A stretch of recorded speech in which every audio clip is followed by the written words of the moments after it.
fármaco que nunca va a faltar, va a ser el paracetamol, ¿no? Entonces, lo que todos nosotros ya sabemos, que este es un fármaco tanto analgésico y antipirético, y es el más utilizado. La toxicidad se va a dar a nivel del hígado, ¿ya? Y va a ser dosis dependiente. De acuerdo a la cantidad de paracetamol que tome, va a darse o se va a presentar la sintomatología clínica, ¿no? Y de acuerdo a esto, pues se van a presentar fases. Propiedades farmacológicas que deben saber ustedes acerca del paracetamol, que es un derivado de paraminofenol. Como su compañera ya había dicho, es un analgésico y antipirético principalmente. El volumen de distribución va a ser de 1 litro por kilogramo de peso corporal, y las dosis terapéuticas va a variar si es niño o adulto. ¿Ya? A nivel, pacientes pediátricos es de 10 a 15 miligramos por kilo, siendo la dosis máxima de 80 miligramos kilo por día, y en adultos la administración puede ser de 250 hasta 1 gramo, siendo la dosis máxima de 4 gramos por día.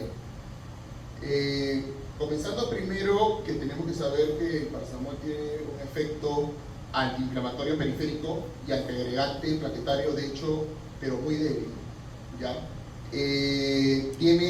Va a depender de la cantidad o dosificación. En este caso, la actividad analgésica se va a presentar en 10 microgramos por mililitro de paracetamol, y la antipirética de 4 a 18 microgramos por mililitro. Ambas actividades están mediadas por inhibición central indirecta del COX-2 y disminución de la prostaglandina E2. Con respecto a la farmacocinética, pues va a depender, la absorción va a depender de la presentación del fármaco como tal. Una forma líquida, la absorción se va a dar en unos 30 minutos, por eso que en los pacientes pediátricos, usualmente cuando damos la cantidad respectiva de paracetamol jarabe, 10 mililitros, o 5 mililitros, o 7.5 mililitros, de acuerdo a los kilogramos de peso del infante o del paciente pediátrico en realidad, siempre se le dice a la madre tomar la temperatura en un lapso de 30 a 40 minutos, porque en ese entonces es cuando se da el efecto del paracetamol. Con respecto a las tabletas, en este caso son de 45 minutos a 1 hora, ¿ya? Y pues la liberación prolongada en realidad va a ser de aproximadamente 1 a 2 horas. Ahora, lo que nosotros tenemos que saber es que hay fármacos que van a retrasar la acción del paracetamol. Más adelante vamos a ver un cuadro en el cual vamos a ver algunos fármacos que pueden retrasar esta acción, ¿no? Biodisponibilidad oral 60-80%, rectal a 30-40%, y ya como había mencionado, aunioma proteínas a un 30%, ya, y pues tiene la propiedad de atravesar la barrera hematoencefálica. Algo que tienen que recordar, que la dosis va a ser dosis respuesta en estos casos. La dosis tóxica en un adulto, la verdad que hay varias teorías o varios textos donde mencionan que la dosis máxima o la dosis tóxica en este caso en adulto puede ser de 7.5 gramos, y en niños de 150 microgramos por kilogramo, ¿no? Y la dosis letal de 13 a 25 gramos. Bien, yendo con respecto a la parte fisiopatológica per se, el paracetamol tiene 2 vías de transformación, una fase 1 y una fase 2. La fase 1 es una fase de oxidación, y la fase 2, que se da netamente es una conjugación hepática, en la cual abarca un 90% del metabolismo de este fármaco, que se da a nivel del hígado, ¿ya? Entonces, a nivel de la fase 1, en la fase de oxidación, es donde nosotros vemos la presencia, así sea la conjugación, o mejor dicho, la oxidación, que es menor en esta fase, ¿ya? Es donde se elabora predominantemente un reactante que es el NAPQI, ¿ya? Entonces, cuando el paracetamol es metabolizado en grandes dosis, lo que ocasiona hay un procedimiento o un proceso de glucuronidación y sulfatación. Al ocurrir esto, por las grandes dosis de paracetamol que se están metabolizando en la fase 2, ¿ya? Hace que el citocromo P450 se llene, por así decirlo, ¿ya? al llenarse o al obturarse o al saturarse, mejor dicho la palabra correcta, ¿ya? Por arriba de la dosis 50, ¿ya? Esto ocasiona que el metabolismo de la fase 1 incremente, ¿ya? Y el metabolito tóxico en este caso, recuerden, es el N-acetil-P-benzoquinoimina. Pregunta de examen, ¿ya? Entonces, ¿por qué ocurre esto? Porque pues hay una depresión de glutatión que se da en la fase 2, ¿ya? La depresión de glutatión ocasiona que haya una activación excesiva de lo que viene a ser el sistema inmune, macrófagos, neutrófilos, interleucina 1, 6 y 8, ¿ya? Lo que ocasiona la toxicidad per se y la muerte celular, en este caso la muerte de gran cantidad de hepatocitos, ¿no? Esa es la parte fisiopatológica. Como ya he mencionado, hay dos fases. En este cuadro podemos ver la fase 1, la fase 2, ¿ya? Al haber una gran cantidad de NAPQI1, ¿ya? Debido a que en la fase 2, como lo vuelvo a repetir, la gran cantidad de paracetamol ha hecho que se sature este ciclocromo y pues el glutatión se deplete, ¿no? Y esto hace que el NAPQI1 incremente. Entonces, recordar, metabolismo hepático del paracetamol, el órgano diana va a ser per se el hígado, ¿ya? Glutatión, como ya había mencionado, tiene propiedades protectoras sobre los hepatocitos. En este caso, si sobresaturo o hay un daño a nivel hepático, ¿qué es lo que va a ocasionar? Que el glutatión disminuya y aumente este reactante tóxico, ¿no? ¿Ya? Se inactiva al conjugarse con el glutatión y es capaz de agotar las reservas hepáticas de glutatión. Fase 1, fase 2. Fase 2 es donde se va a dar en el hígado. La gran cantidad de paracetamol va a ocasionar que sature este citocromo P450, por ende va a aumentar el NAPQI1, ¿ya? Y a la par el glutatión va a depletarse. ¿Listo? Bien. Hay factores que aumentan el riesgo de daño hepático después de una sobredosis de paracetamol. No necesariamente un paciente tiene que consumir necesariamente paracetamol, ¿ya? Para tener niveles bajos de glutatión. Casos que ustedes tienen que saber, ya en estos casos son pacientes desnutridos, pacientes caquéxicos o pacientes que hayan tenido o tengan el diagnóstico de alcohólicos, ¿no? Alcohólicos crónicos, ¿ya? Con respecto a la inducción de enzimas hepáticas, tratamiento a largo plazo con fármacos inductores enzimáticos, ¿no? Como la carbamazepina, el fenobarbital, la fenitoína, la rifampicina y la rifampicina. Bien, acá vemos la interacción con respecto a unos fármacos y el paracetamol, ¿no? ¿Ya? Entonces vemos que, por ejemplo, con el propranolol definitivamente va a disminuir en estos casos la depuración de paracetamol, y tratamientos como antipilépticos, el esquema 1 o los antirretrovirales van a ocasionar que haya una depresión en las reservas de glutatión.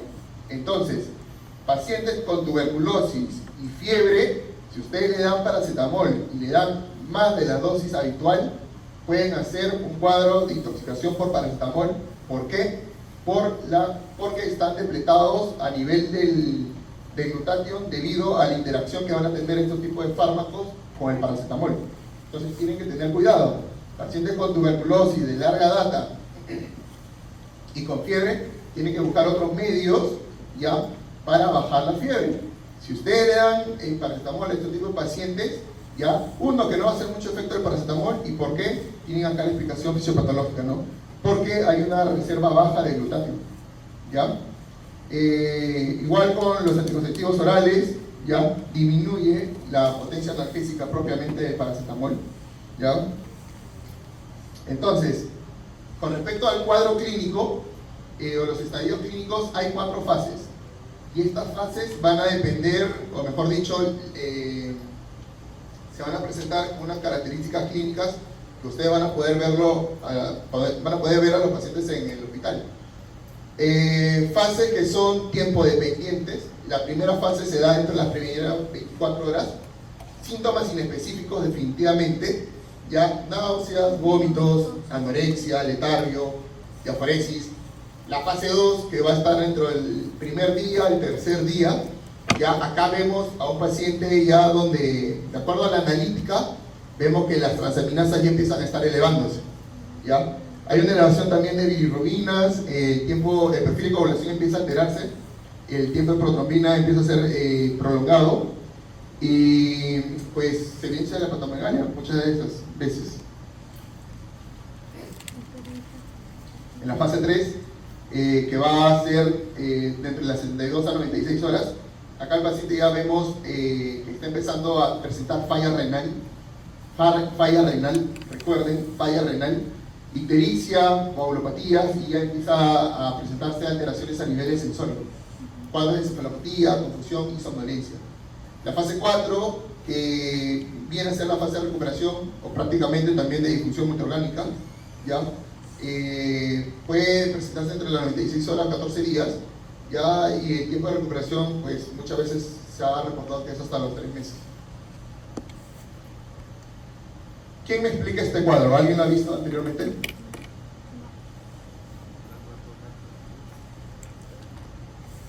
Alison. Para evaluar el riesgo. ¿Para ver qué? Para evaluar el riesgo del daño que puede generar el paracetamol. Bien, como ustedes se darán cuenta, en el eje vertical ven los niveles plasmáticos de paracetamol microgramos por mililitros, ¿ya? Este nomograma de Roux Matthew es un nomograma o nos ayuda para evidenciar el riesgo de hepatotoxicidad, ¿ya? En el eje vertical vemos los niveles plasmáticos, como ya les mencioné, y en el eje horizontal vemos tiempo en horas posterior a la ingesta del paracetamol. Simple, ven la línea roja. Cuando los niveles de plasmáticos de paracetamol, de acuerdo al tiempo de ingesta, esté por encima de esta línea, ¿ya? Hay una gran posibilidad de que haya daño hepático, ¿ya? Y de acuerdo a esto, voy yo a decidir mi esquema terapéutico. ¿Ok? Habiendo dicho esto, vamos con el primer caso clínico. Bueno, antes de eso, ¿cuándo no se utiliza el nomograma? 1, si el tiempo es desconocido, ¿ya? 2, si el uso crónico de paracetamol es dosis en tiempos diferentes, ¿ya? Y si que hay coingesta que retrasa el vaciamiento gástrico, ¿no? Como cuáles: opioides, anticolinérgicos y salicilatos, aspirinas.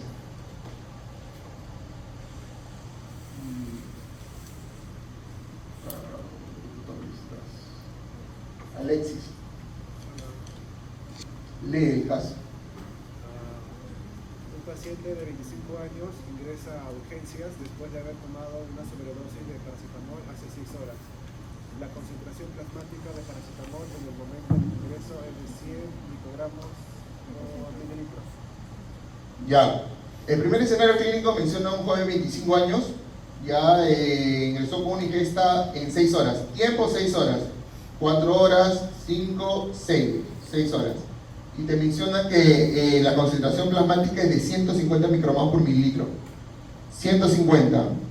Tenemos acá la hora número 4, la hora número 5, la hora número 6. ¿Cuál sería tu decisión terapéutica, Alexis? ¿O qué opinas de esto? Está acá. Habría alto riesgo hepático y tratamiento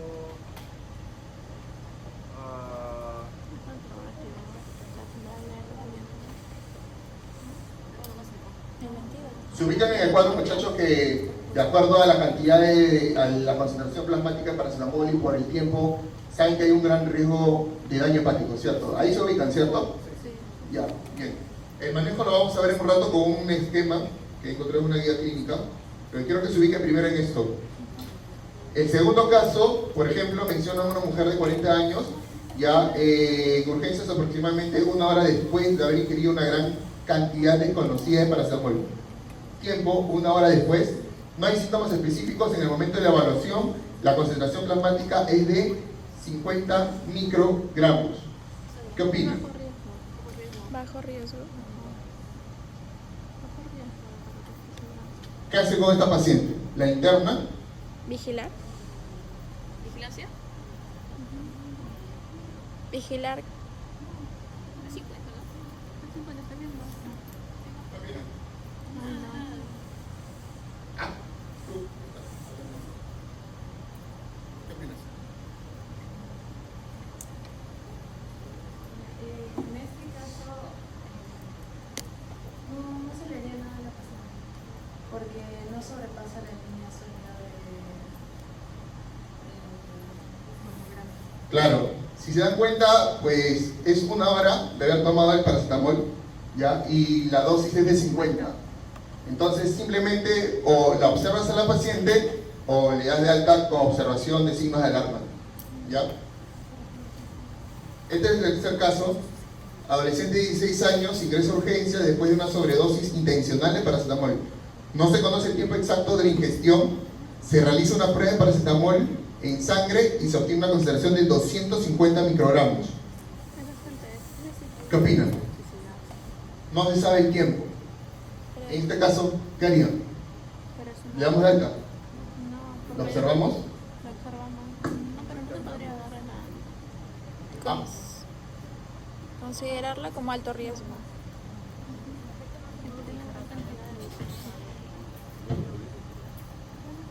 ¿qué opinas? ¿Cómo? Ya no se podría utilizar el mamograma porque no sabemos cuál es la hora, sino tendría que sacar una hora de cálculo. También. Observar guión tratamiento. Si digamos que el paciente te dicen, si digamos que el paciente te pone el tiempo de 1 hora, Igual le falta La mantengo en observación porque es. pero esa de Una hora. velocidad, porque es llamante la concentración. Kilogramo. La primera hora no hay, la primera fase, ¿no? Mira. Clínica. si el paciente toma esa cantidad o tenemos esa concentración plasmática de paracetamol y el paciente tiene 1 hora de haber ingerido el fármaco, si se dan cuenta, 250 está acá y 1 hora está acá. Sí. Está por encima de la línea, ¿no? Ajá. Sí. ¿Se dan cuenta? Sí, tiene razón. Está por encima de la línea. Ah, Entonces, independientemente, así no te digan el tiempo, ¿ya? Así no te digan el tiempo en este caso, la gran cantidad, la concentración plasmática de paracetamol va a ocasionar que no solo que hagas otro tipo de terapéutica, en este caso uses el cisteína, ¿ya? Porque estás en una emergencia total, ¿ya? Sobrepasa el nivel. Entonces, vamos con la parte de tratamiento, ¿ya? Lavado gástrico. Siempre, muchachos, cuando ustedes tengan pacientes que hayan tomado cualquier tipo de fármaco o lo que fuese, ustedes tienen un tiempo para hacer el lavado gástrico. Es diferente el lavado gástrico que vas a hacerle a un paciente que ha tomado cualquier tipo de fármaco en un tiempo, bueno, en un lapso, digamos, de 1 hora o 2 horas, al que ha tenido un lapso de 8 a 10 horas. ¿Ya? Muchas veces incluso no es recomendado de rutina por el hecho que estos pacientes cuando estén en emergencia van a darse cuenta que el sensorio es muy importante acá, ¿ok? Entonces, si el paciente no tiene un sensorio adecuado para hacer el lavado gástrico, hay un gran riesgo de aspiración, broncoaspiración, ¿ya? Deben tener en cuenta siempre las contraindicaciones del lavado gástrico, como les acabo de mencionar acá, pacientes con traumatismos craneoencefálicos, vía aérea desprotegida, riesgo de aspiración o pacientes con riesgo de HDA. ¿Ya? Y complicación, pues, si es que nunca has hecho un lavado gástrico y lo vas a hacer por primera vez, pues tu paciente probablemente después termine con la saturación o su saturación de 99, 100% con el que recibiste esa emergencia, va a estar con 94, 92, y eso implica que probablemente es aspirado. ¿Ya? Recuerden que una neumonía aspirativa pues no se va a ver inmediatamente. ¿Ya? Desde el punto de vista de imágenes, radiografía, todo lo van a ver 48 o hasta 72 horas después, pero se van a valer de otros índices, ¿no? Gasométricos, que ustedes deben saber. Carbón activado. Carbón activado es muy poco preciso su uso, Hay algunos artículos, estudios que sí recomiendan el uso del carbón activado, como otros que no, ¿ya? Si lo tienen y es el único recurso que tuviesen, pueden usarlo, ya, es válido, pueden usarlo, ¿ya? Se usa usualmente dentro de las 2 primeras horas de la exposición, y la dosis es de 1 gramo por kilo de peso corporal. Bien, el tratamiento final, por así decirlo, el principal en estos casos, y el más importante, está a cargo de la N-acetilcisteína, ¿no? ¿Qué es lo que tienen que saber de la N-acetilcisteína? Tiene un grupo tiol que forma la cisteína, actúa con glutamato y glicina para formar el glutatio. ¿Qué pasaba en la fase 2? ¿Se acuerdan? Fase 1, conjugación, fase 2, oxidación, fase 1, oxidación, fase 2, conjugación hepática. Recuerden, en la fase 2, el glutatión se va a depletar. Se depleta el glutatión, aumenta el NAPQI, mejor dicho, NAPQI, ¿ya? Y esto lo que ocasiona la toxicidad a nivel de los hepatocitos. Entonces, ¿en qué me ayuda la N-acetilcisteína?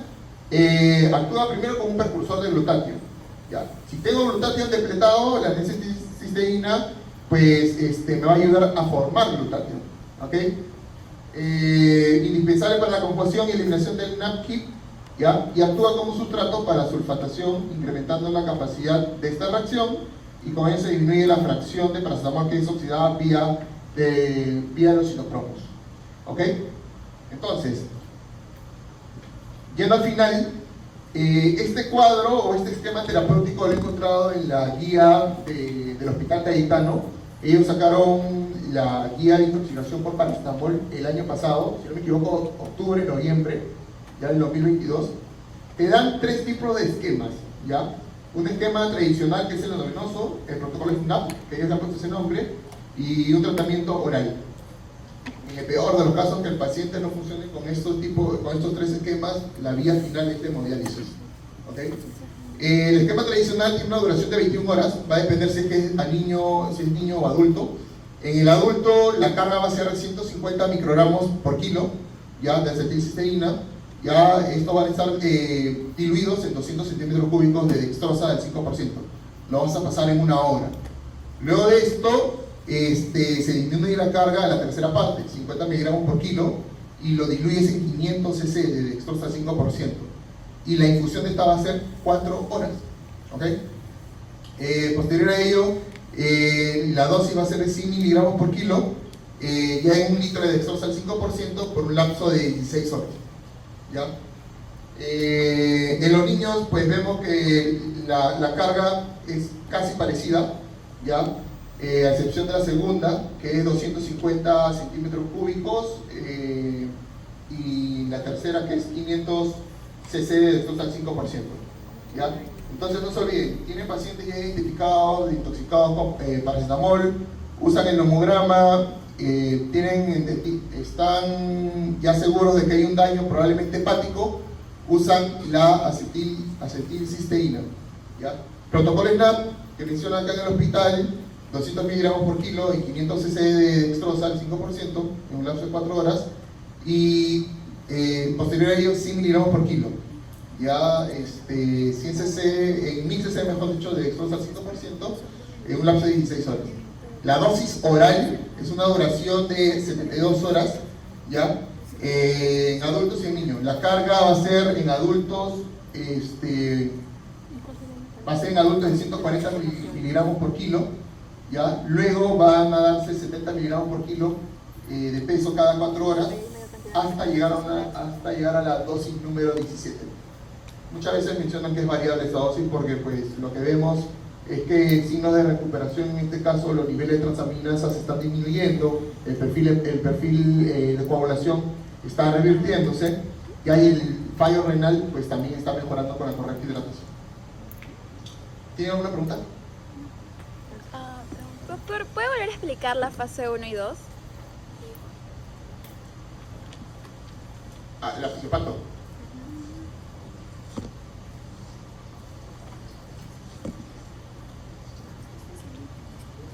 La fase 1 es la fase de oxidación. ¿Ya? Fase 1, fase de oxidación. La fase 2 es la fase de conjugación hepática. Es la fase en la cual está el paracetamol metabolizado en un 90%. ¿Ya? Entonces, al sobresaturar la gran cantidad de paracetamol en esta fase, es lo que ocasiona que se deplete los niveles de glutatión.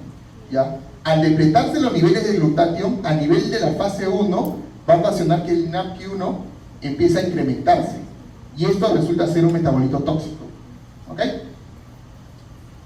Se depleta el glutatión, aumenta el NAPQ, ¿ya? Y lo que ocasiona es que hay una cascada de macrófagos, neutrófilos, y a nivel del hepatocito pues haya una muerte celular propiamente dicha. ¿Sí? ¿Otra pregunta?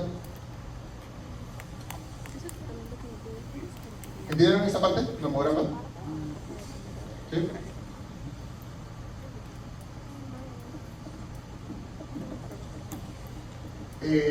Vamos a ver. Cuando está interactuando con opioides anticolinérgicos y el tratamiento, ¿cuál se optaría primero? Porque hay mayor hepatotoxicidad cuando está en interacción con ambos. ¿Haces una pregunta? Si tengo un paciente que aparte ha consumido opioides, ¿cómo tratar? Porque hay mayor cantidad Ha tomado opioides y paracetamol. paracetamol. ¿Pero la intersección cuál es? Con opioides. Opioides. Naloxona. Naloxona. Administramos naloxona. Y el usuario va a mejorar rápidamente. Y con anticolinérgicos, ¿cómo se da igual? Primero anticolinérgico. Atropinización. Si se le da carbón activado, ¿se utilizan catárticos también? ¿O solo No, solamente carbón activado. Y respecto a eso, con anticolinérgicos, ¿cuál prefiere? ¿El venoso o subcutáneo? Sí, entre ese no preferiría cada esquema. Cualquiera, puede usar cualquiera. Sí. La guía de Cayetano usan cualquiera, de las tres. Yo he visto que lo han usado más la primera, el esquema tradicional. Por eso le dicen esquema tradicional. Ahora solamente 2 horas o incluso hasta a veces 6 horas, por eso.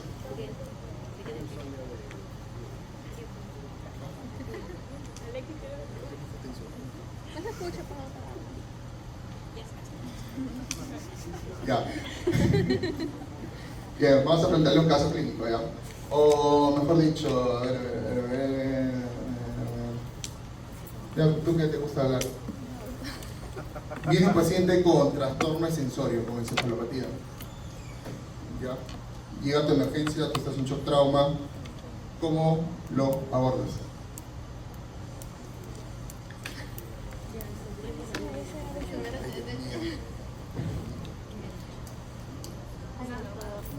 O le preguntas a sus compañeras. ¿A quién le preguntó? A otro. Yo le preguntar a otra general Ya, y ¿a si no quién? respondía, sería el ABC, el test de glucosa, nada. ¿A quién tu compañero le preguntó? el ABC? A él. ¿A él?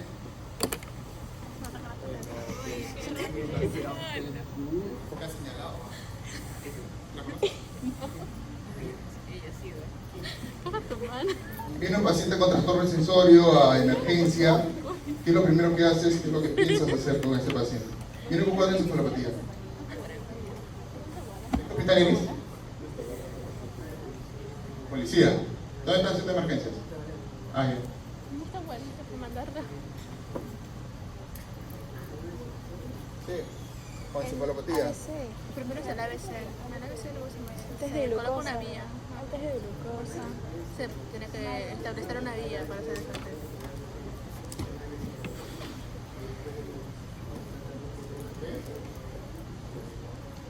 ¿Tú? Primero verifico que la vía aérea está permeable. Luego le coloco vías periféricas.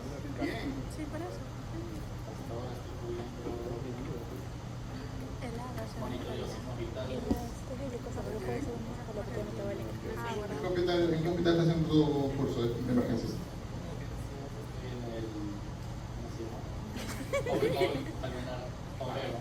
Almenara. Ajá.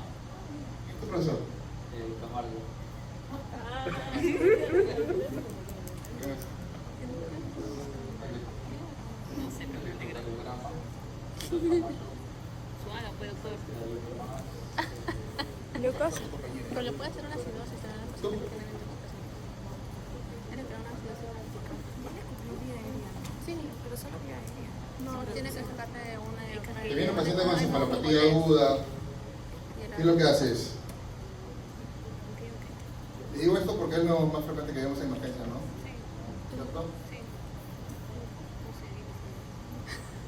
Estás en shock trauma o estás en tu curso de medicina y te viene un paciente así, desplomado. ¿Qué es lo que vas a hacer primero? Tiene 50 años, ¿Qué tipo de encefalopatía es? paciente varón y es diabético Preguntar, ¿no? e hipertenso y se dializa 3 veces a la semana.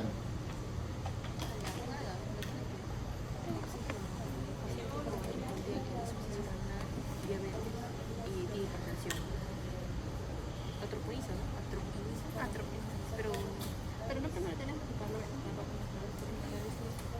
de suave. Para solucionar, pues, tiene que determinar también. Partir renal. Lo primero que vas a hacer es poner una sonda a un paciente con encefalopatía.